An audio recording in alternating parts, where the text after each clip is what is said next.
You seen America Chavez in the new Doctor Strange movie, and you was wondering how similar she is to her comic book self? Did they get her right? Let's analyze America Chavez and how strong she is. She's a character just like other comic book characters where their parents had to sacrifice themselves to keep them safe and etc. She was actually born in a utopian-like dimensions full of princesses, a place apart from time. They even mention how the parents saved us. It's a land born of Demogorgon's breath, a land born of his final unbinding of magic, where stars do not need to be chained or contained. Her mother's sacrifice stopped the utopian place from being destroyed and to be pulled into the common multiverse. They even explain some of that stuff right here, so I wasn't BSing. She kind of followed in their footsteps, ran away from home, going to Earth, became a portal-punching, dimension-shattering, super strong hero. And they explain her utopian place story here. You can read it right there. Respect the fact that she was the leader of the Ultimates for a while. You're probably wondering, is her power only making portals? See, here's the thing about that. She can create portals in the shape of a star, so she can kind of go wherever she wants to, one of the many teleporters in Marvel, I guess. And it comes in handy, right? Seems to be able to break it with a kick also. I mean, she can kind of spam it because she can do it on the fly. Maybe her only limitation being her actual stamina. This is a more in-depth explanation of it. I can close holes in space. I do it every time I kick one open. I just clear my mind for a second, think a happy thought. That's pretty much all it takes. But a hole this big, big as the world, yeah, she can close holes as big as the world. She decides to close the hole by freaking dancing up a storm. They're in the same place, universes apart, dancing. What's a happy thought as big as a world? What's the opposite of kicking? She just fixed a hole in the universe because she can. She can make holes as big as ships if needed.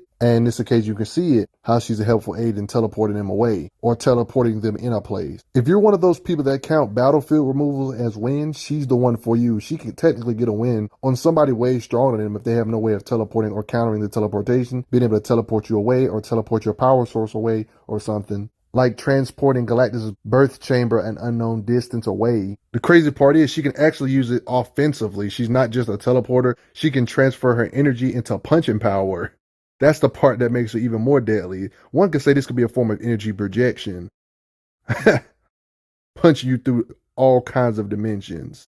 Respect America. Believe it or not, she's actually a trained fighter and one of my favorite fighting styles of boxing. She's a sneak into boxing class, hiding her powers the best she can. From the age of 11 to the teenage years, to 15 to be exact. She even had enough fighting skills to punch Hitler. That's funny. Beings that literally have black holes as faces. She said, I don't give a crap, punches their face. There's heavy implications. Just because you're a ghost, she can still touch you. Punching an astral head. One of her secret weapons is being able to sever your limbs by closing the portal before your arm can come through it. Yeah, she can literally use this as a way of combat closing portals on beings and chopping them up that way. One could say this will work on intangible beings, one could say. On top of her portal creation, she can do weird stuff like interacting with her past self without actually creating a paradox or messing up the timeline or something like that. Ignoring physics. Not only can she travel dimensions, technically she can time travel too. Back in World War II days with Captain America saying, hey kid, get out the way. She can even mimic other energies like how she mimicked the Bifrost energy. Can you duplicate it? Yes, she can, which is crazy. She has trouble making portals to a magical realm. She freaking battlefield removes spectrum to another universe. Yeah, she can do what magicians do by closing the portal and cutting your hand off in the process, which can also make her that much more deadly. Like this. Yikes. Like, no, seriously, she has superhuman attributes like lifting this megalodon and slinging it that far. This already means she can lift up to 70 tons bare minimum based on the average weight of megalodons weighing 143,000 pounds, or as low as 30,000 kilograms, about 66,000 pounds. So 30 to 60 plus tons, 70 plus tons range. And she tossed it like this is nowhere near her limit. They even list her powers. Miss America, America Chavez, speed, strength, flight, and portal generation. So portal generation not her only ability, by the way. She got in a fist fight with Thanos. I see blood, which is ridiculous. She got tossed aside because she's not on his level, but that's still ridiculously impressive. Not to mention Thanos was fighting other beings as well. I don't usually take these handbooks as Bible, but this is interesting. They call her a class 50, and we look at the power grid, they have her strength as a 5. Now you're probably wondering why am I bringing this up? Well, in the same exact handbook, you can get an idea of how strong she is based on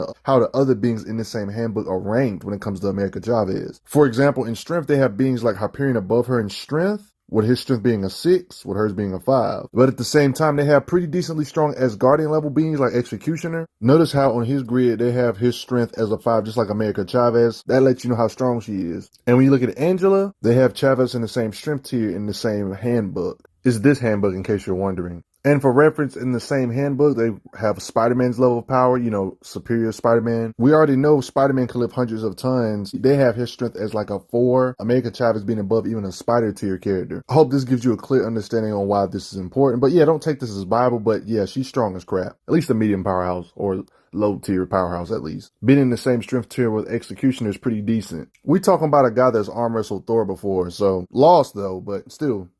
So America Chavez is pretty strong to be even remotely comparable to this. And she's even fought Gamora, which is impressive as well. Somebody I have a video about on the channel, somebody that can hang with She-Hulk level beings, debatably one of the best fighters in Marvel. That same Gamora, the same Gamora that can move like a blur and has ridiculous fighting speed, she can still tag. That same Gamora. Her punching power even somehow damaged Blue Marvel, a Hulk level being. It's evident on her punching power how she punched Kid Loki like this all the way across the street. Destroys a roof to get into a building because she felt like it. She destroyed a being's physical form, a sorcerer supreme of another dimension, with a punch. Metal doors like this she can rip off, making shockwaves like this, with kicking the ground. Same thing on Loki. Seriously, how many times are you going to hit Loki though? Some of these punches, I don't even see energy projecting from them. Punching this Lord Uldrich being, this girl straight up gooning. Huge steel doors you're not supposed to get into, she can open it. Anyway, one of the 2 Asgardian goats that be chilling with Thor, she be fighting it and win, might I add. She has experience fighting, like fighting this horde of demons. This many hordes. Yeah, that many. And they can fly pretty fast. She's nowhere near the level of Spectrum and raw speed. I'm not saying that, but her fighting speed is pretty impressive because Spectrum even said it like this. In my light form, everything around her stands still. Everything but her. She slowed down slow motion, but I'm seeing her at light speed. She shouldn't be moving at all. Let you know she can fight faster than the speed of light. She's still slower than her, but the fact that she still can move while she's in her light speed form lets you know she can fight at ridiculous levels of speed. Even though she still might be slower than Spectrum, she still can fight ridiculously fast. It's proven when she's able to react to Loki while teleporting, so yeah, that adds up. When it comes to her reflexes and combat speed, beings in the Hulk Thor's range, she can even dodge attacks from, like Blue Marvel. When it comes to her movement speed, she can fly like a blur. Range attacks, she dodges thanks to speed, avoiding lasers, catches up to a Kree thanks to speed. One could say she's a fan of blitzing. She's like basically a brute type character that you would never expect to be a brute. She's even been called a nearly indestructible superwoman who can throw tanks to the freaking moon. Tanks can obviously vary in weight, but if that statement is to be taken seriously, I don't see nothing contradicting it when it comes to her raw power physicals. That, yeah, she definitely can lift way over hundreds of tons. That's like light work. I would even go as far as saying at this point, she's like a medium powerhouse level being at the very least. The writers kind of seem to want to make her like a brute-ish type of character with teleporting abilities. I mean, they've made her invulnerable to bullets. Are we just going to ignore the fact she can just survive in space just chilling? She's taking blasts from Sorcerer Supreme level beings, so the same blasts that incinerate normal beings. So I'm just saying, durable to energy beams can even deflect them as well. So yeah, she's generally portrayed to be a brutish type character with ridiculous strength, durability, kind of, one could say at least in the medium powerhouse levels with the big dogs in the league, just younger. Respect her. But at the end of the day, all of this could be just me. How strong do you think America Chavez is? Do you think she's like a super heavyweight? I think she's probably in the medium ranges at least, or low powerhouse levels at the very least. Wouldn't that be respectable? It would actually come in handy to actually see her blast the planet apart though, for absolute certainty, but she's extremely durable, she's extremely fast, but unfortunately there's not many Marvel characters that get the privilege to do that. Especially when you're a hero that be chilling on Earth. Why would they have you destroy a planet when you're a good guy? It just ain't the right circumstances for the writer to give them an opportunity to destroy a planet, but that's none of my business. But I also want to hear what you guys think. She's one of those characters I do believe she's probably a lot stronger than a lot of people are giving her credit for. Especially since Doctor Strange Multiverse of Madness didn't really portray her as like a brute type, bulletproof type character. They kind of made it seem like her only usefulness was portal creation when she has super strength and vulnerability, can shoot energy blasts, can actually hit ghosts, punch beings' face that are literally made of black holes, pulling up on Thanos, damaging Blue Marvel, moving so fast even Spectrum when she's in her light form can see her moving because of her crazy combat speed, can do some durability negation basically by just opening a portal on your arm or something and then closing it, then it kind of can just cut through you that way. That shouldn't even be fair at this point. That's cheating. Respect America Chavez though, but before I get going, I gotta give a shout out to everyone that took the time to donate to the channel. Helps out a lot, believe it or not.